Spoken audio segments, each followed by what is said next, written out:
நேரம் 12:45. இலங்கை ஒலிபரப்பு கூட்டத்தாபனம் செய்திகள். செய்தி ஆசிரியர் சதீஷ் கிருஷ்ணபிள்ளை, வாசிப்பவர் கிருஷ்ணபிள்ளை ஜெயகிருஷ்ணா. முதலில் தலைப்புச் செய்திகள். இன்றும் நாளையும் நாட்டின் பல பாகங்களில் அடைமழை. வளிமண்டலவில் திணைக்களம் எதிர்வு கூறல். ஊடகப் பிரதானிகள் பங்கேற்கும் விசேட கூட்டம் நாளை தேர்தல் ஆணைக்குழுவில். பாராளுமன்றம் நாளை மறுதினம் மீண்டும் கூடுகிறது. லெபனானில் உள்ள இளைஞர்களின் பாதுகாப்பு உறுதிப்படுத்தப்பட்டுள்ளதாக இலங்கை தூதுவர் தகவல். நாட்டின் எதிர்காலத்தை சுபிட்சமாக்க முடியும் என தேசிய மக்கள் சக்தி நம்பிக்கை. ஜனாதிபதி தேர்தலில் திரு ரணில் விக்ரமசிங்கவிற்கு ஆதரவு வழங்குவதென பொதுஜன பெரமுனவின் கேகாலை தொகுதி கூட்டத்தில் தீர்மானம். நாட்டை முன்னேற்றிச் செல்ல ஒருமைப்பாடு அவசியம் என ஐக்கிய தேசிய கட்சி வலியுறுத்தல். வயநாடு மண் சரிவு மீட்புப் பணிகளுக்காக நடிகர் மோகன்லால் 3 கோடி ரூபாய் அன்பளிப்பு. மகளிர் 100 மீட்டர் ஓட்டப் போட்டியில் கிடைத்த தங்கத்தின் மூலம் ஜெயின் லூசியா நாட்டிற்கு முதலாவது ஒலிம்பிக் பதக்கம்.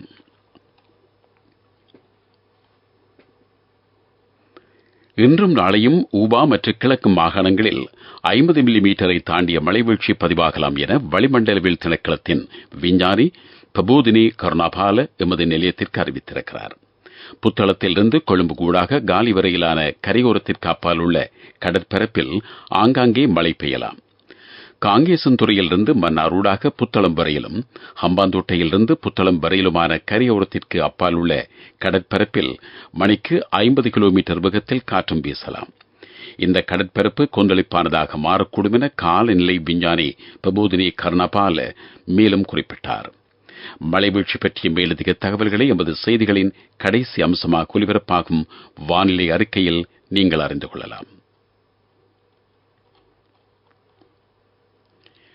ஊடக நிறுவன பிரதானிகள் கலந்து கொள்ளும் கூட்டம் ஒன்று நாளை தேர்தல்கள் ஆணைக்குழுவில் இடம்பெறவிருக்கிறது. ஜனாதிபதி தேர்தல் சமயத்தில் ஊடகங்கள் எவ்வாறு செயற்பட வேண்டும் என ஆலோசனை வழங்குவது கூட்டத்தின் நோக்கம் என அறிவிக்கப்படுகிறது. அதேவேளை தேர்தல் கடமைகளுக்காக போலீஸ் உத்தியோகத்தர்கள் 50,000 பேரை ஈடுபடுத்துவதற்கு போலீஸ் தலைமையகம் எதிர்பார்த்துள்ளது. வாக்குச்சாவடிகளின் பாதுகாப்பு கடமைகளில் கூடுதலான போலீசார் ஈடுபடுத்தப்படுவார்கள். இவர்களுக்கு முப்படையினரின் உதவியும் வழங்கப்படும் என போலீஸ் தலைமையகம் அறிவித்துள்ளது. நேற்று தேர்தல்கள் ஆணைக்குழுவில் தெரிவத்தாட்சி அதிகாரிகள் பங்கேற்ற கூட்டம் ஒன்றும் இடம்பெற்றது. பாராளுமன்றம் எதிர்வரும் செவ்வாய்க்கிழமை தொடக்கம் வெள்ளிக்கிழமை வரை நடைபெற உள்ளது. சபாநாயகர் மஹிந்த யாப்பாபேவர்தன தலைமையில் பாராளுமன்ற அலுவல்களுக்கான தெரிவுக்குழு கூடிய போது இது தொடர்பான தீர்மானம் எட்டப்பட்டது. இதன் பிரகாரம் நாளை மறுதினம் முற்பகல் 9 மணி தொடக்கம் 10:30 வரை வாய் மூல வினாக்களுக்கான பதில்களுக்கு நேரம் ஒதுக்கப்படும். மாத்தறை நெல்வளா கங்கை சார்ந்ததாக நிர்மாணிக்கப்பட்ட அணையால் எழுந்துள்ள நிலைமை பற்றி ஒத்திவைப்பு பிரேரணை மீதான விவாதத்தில் ஆராயப்பட உள்ளது என பாராளுமன்ற செயலாளர் நாயகம் குஷானி ரோகணதீர தெரிவித்தார். லெபனானில் வாழும் இளைஞர்களது பாதுகாப்பு பற்றி அனாவசிய அச்சம் கொள்ள தேவையில்லை என லெபனானுக்கான இலங்கை தூதுவர் அறிவித்துள்ளார். லெபனானில் இளைஞர்கள் 7,600 பேர் வேலை செய்கிறார்கள். இவர்களில் பதற்ற நிலை நிலவுகின்ற பிரதேசத்தில் 50 பேர் உள்ளனர். சகலரிடம் பாதுகாப்பை உறுதிப்படுத்த நடவடிக்கை எடுத்துள்ளதாக தூதுவர் கபில ஜாவீர குறிப்பிட்டார். அதேவேளை இஸ்ரேலில் இருந்து துபாய், அபுதாபி, புதுடில்லி ஊடாக கொழும்பு வரும் விமான சேவைகளின் எண்ணிக்கை மட்டுப்படுத்தப்பட்டுள்ளதாக இஸ்ரேலுக்கான இலங்கை தூதுவர் நிமல் பண்டார தெரிவித்தார். இதன் காரணமாக கொழும்பு, டெல் அவீவ் நகரங்களுக்கிடையிலான விமான சேவைகளை பயன்படுத்தும் பயணிகள் தத்தமது விமான சேவை நிறுவனங்களுடன் தொடர்பு கொண்டு நேர அட்டவணை பற்றி விசாரித்துக் கொள்வது சிறந்தது எனவும் தூதுவர் குறிப்பிட்டார். நீங்கள் கேட்டுக்கொண்டிருப்பது இலங்கை ஒலிபரப்பு கூட்டுத்தாபனத்தின் செய்திகள்.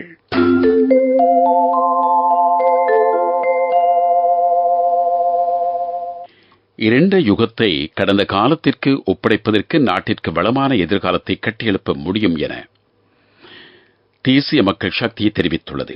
நாட்டின் பல்வேறு துறைகளைச் சேர்ந்த மாற்றுத்திறனாளிகள் தத்தமது பிரச்சினைகளை தம்மிடம் சமர்ப்பித்துள்ளதாக அதன் வேட்பாளரான பாராளுமன்ற உறுப்பினர் அனுரகுமார திசாநாயக்க தெரிவித்துள்ளார்.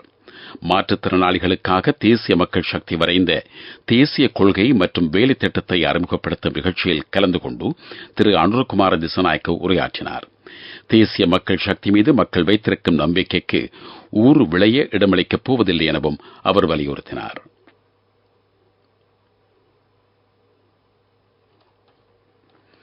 ஸ்ரீலங்கா பொதுஜன பெரமுன கட்சியின் கேகாலை மாவட்ட கூட்டம் நேற்று நடைபெற்றது. இதில் எதிர்வரும் ஜனாதிபதி தேர்தலில் ஜனாதிபதி ரணில் விக்ரமசிங்கவிற்கு ஆதரவு தெரிவிக்கும் தீர்மானம் நிறைவேற்றப்பட்டது. நேற்றைய கூட்டத்தில் ராஜாங்க அமைச்சர்கள் கனக ஹேரத், தாரகபால சூரிய ஆகியோர் கலந்து கொண்டார்கள். தற்போதைய சந்தர்ப்பத்தில் நாட்டை முன்னேற்றுவதற்கு சகலரும் ஐக்கியப்பட வேண்டும் என ஐக்கிய தேசிய கட்சியின் தவிசாளரான பாராளுமன்ற உறுப்பினர் வஜ்ர அபேவர்தன வலியுறுத்தியுள்ளார். இதற்கு தேசிய மட்டத்திலான இணக்கப்பாடு அவசியம். இந்த இணக்கப்பாடு சாத்தியப்படாவிட்டால் நாடு மீண்டும் நெருக்கடி நிலைக்குள் தள்ளப்படும் என திரு அபேவர்தன கூறினார். அவர் காலியில் இடம்பெற்ற வைபவம் ஒன்றில் உரையாற்றினார். அம்பாறை மாவட்டத்தின் இங்கினியாகல பிரதேசத்தில் போலீஸ் உத்தியோகத்தர் ஒருவர் 3 பேரை சுட்டுக் கொன்று தானும் தற்கொலை செய்து கொண்டிருக்கிறார். இந்த 42 வயதுடைய உத்தியோகத்தர் 33 வயதுடைய இன்னொரு போலீஸ் உத்தியோகத்தரையும் 54 வயதுடைய பெண்ணையும் இந்த பெண்ணின் 17 வயதுடைய மகளையும் சுட்டுக் கொன்ற பின் தற்கொலை செய்து கொண்டிருக்கலாம் என சந்தேகிப்பதாக போலீசார் ஊடகப் பிரிவு அறிவித்திருக்கிறது. கிளிநொச்சியில் பெருந்தொகை கேரள கஞ்சா கைப்பற்றப்பட்டிருப்பதாக கடற்படை அறிவித்துள்ளது. இரணைதீவு பிரதேசத்தில் கேரள கஞ்சா கைப்பற்றப்பட்டதாகவும் இதன் பெறுமதி 7 கோடி ரூபாயை தாண்டுவதாகவும் கடற்படை விடுத்த அறிக்கையில் கூறப்பட்டுள்ளது. கஞ்சா கடத்தல் தொடர்பில் சந்தேகத்தின் பேரில் 3 பேர் கைது செய்யப்பட்டிருக்கிறார்கள். ஒரு வள்ளமும் கைப்பற்றப்பட்டுள்ளது.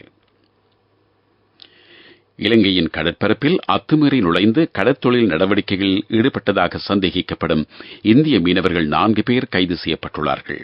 இவர்கள் யாழ்ப்பாணம் கோவளம் கலங்கரை விளக்கத்திற்கு அப்பாலில் உள்ள கடற்பரப்பில் வைத்து கைது செய்யப்பட்டதாக கடற்படை அறிவித்திருக்கிறது.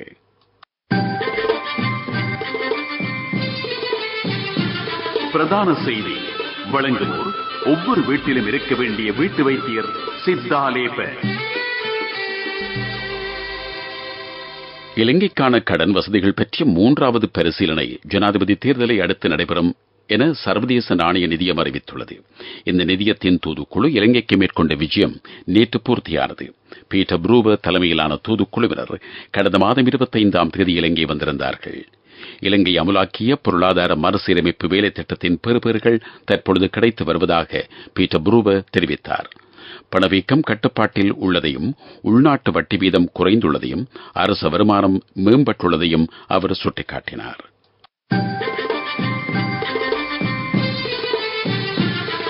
பிரதான செய்தி வழங்கியோர் ஒவ்வொரு வீட்டிலும் இருக்க வேண்டிய வீட்டு வைத்தியர் சித்தாலேப. உங்கள் கவனத்திற்கு அனுசரணை சிஐபி ஜனஜய அதிர்ஷ்டம் 2024 ஆரம்பம். இம்மாதம் 1ஆம் தேதி முதல் 15ஆம் தேதி வரை சிஐபிக்கு வந்து பெருமதி வாய்ந்த பரிசுகளை வெல்லுங்கள். இன்றைய சிஐபிக்கு வாருங்கள். சங்கைக்குரிய கலபுட ஞானேசர தேரரின் இறுதிக்கிரியைகளை முன்னிட்டு நாளை கொழும்பு கொம்பனி தெரு போலீஸ் பிரிவில் விசேட வாகன போக்குவரத்து ஏற்பாடு அமலுக்கு வருகிறது.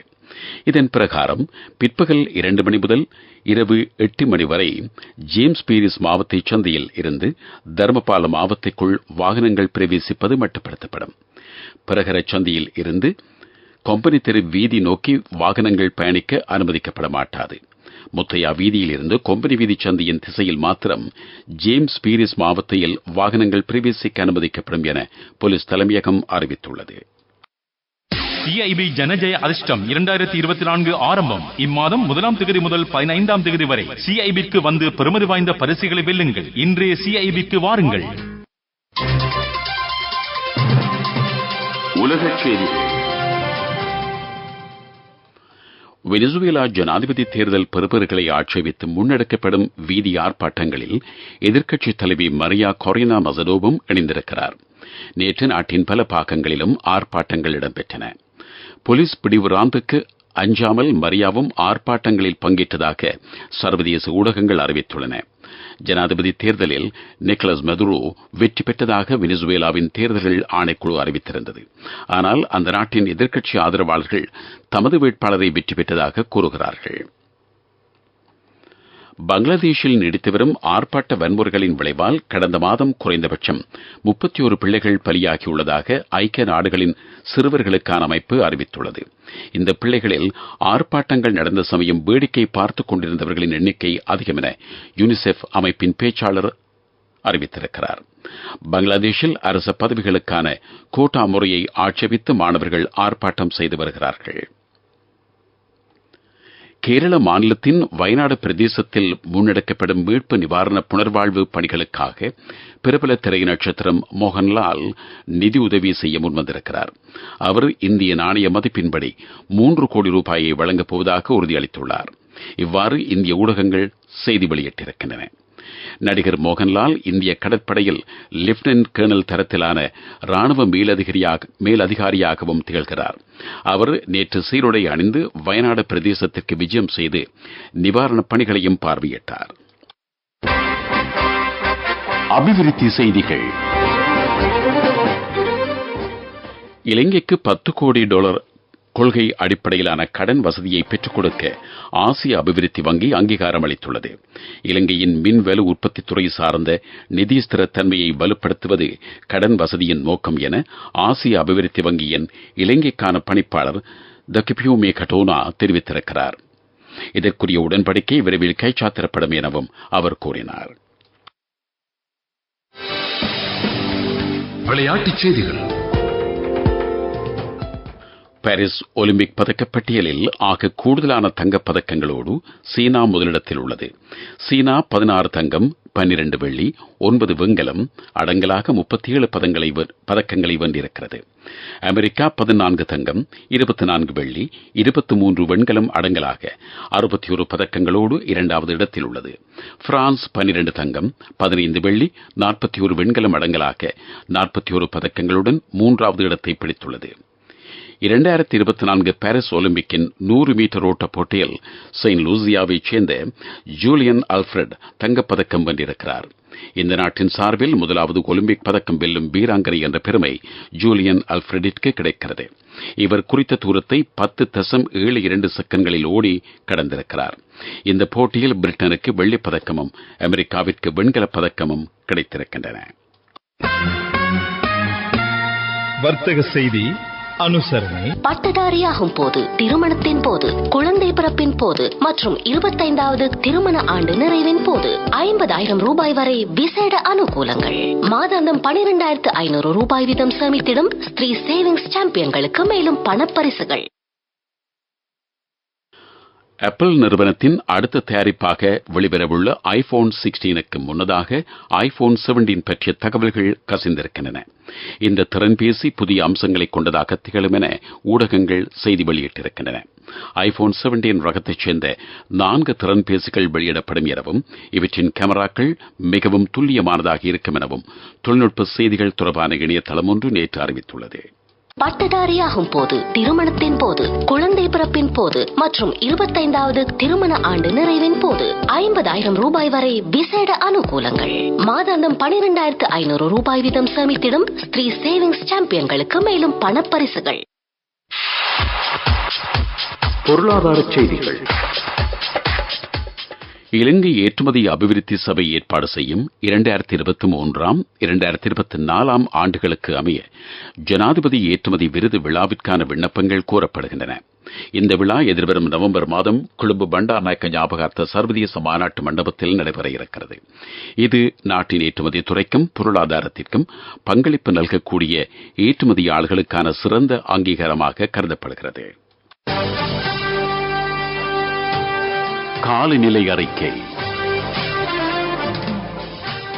சப்ரகமுவ மேல் மாகாணங்களிலும் கண்டி, நுவரெலியா, காலி, மாத்தறை மாவட்டங்களிலும் அவ்வப்போது மழை பெய்யலாம். வடமேல் மாகாணத்திலும் அடிக்கடி மழை பெய்யும் என வளிமண்டலவியல் திணைக்களம் அறிவித்துள்ளது. மாலை அல்லது இரவு நாட்டின் ஏனைய பிரதேசங்களில் மழையோ இடியுடன் கூடிய மழையோ பெய்யலாம். சில இடங்களில் 50 மில்லிமீட்டர் வரையில் அடைமழை பெய்யக்கூடிய சாத்தியம் காணப்படுகிறது. இடிமுழக்கத்துடன் மழை பெய்கையில் தற்காலிகமாக கடும் காற்று வீசலாம். மின்னல் தாக்கம் ஏற்படலாம். இது பற்றி அவதானமாக இருக்க வேண்டும் என வளிமண்டலவியல் திணைக்களம் வானிலை அறிக்கையின் ஊடாக பொதுமக்களுக்கு ஆலோசனை வழங்கியிருக்கிறது. மீண்டும் தலைப்புச் செய்திகள்.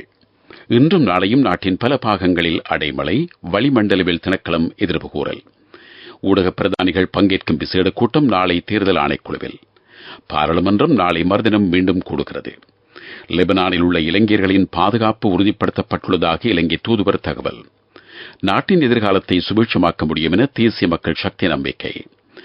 ஜனாதிபதி தேர்தலில் திரு ரணில் விக்ரமசிங்கவுக்கு ஆதரவு வழங்குவதென பொதுஜன பெரமுனவின் கேகாலை தொகுதி கூட்டத்தில் தீர்மானம். நாட்டை முன்னேற்றிச் செல்ல ஒருமைப்பாடு அவசியம் என ஐக்கிய தேசிய கட்சி வலியுறுத்தல். வயநாடு மண் சரிவு மீட்பு பணிகளுக்காக நடிகர் மோகன்லால் 3 கோடி ரூபாய் அன்பளிப்பு. மகளிர் 100 மீட்டர் ஓட்ட போட்டியில் கிடைத்த தங்கத்தின் மூலம் ஜெயின் லூசியா நாட்டிற்கு முதலாவது ஒலிம்பிக் பதக்கம். இத்துடன் செய்திகள் முடிவடைந்தன. எமது அடுத்த பிரதான செய்திகள் இன்று மாலை 6 மணிக்கு இடம்பெறும்.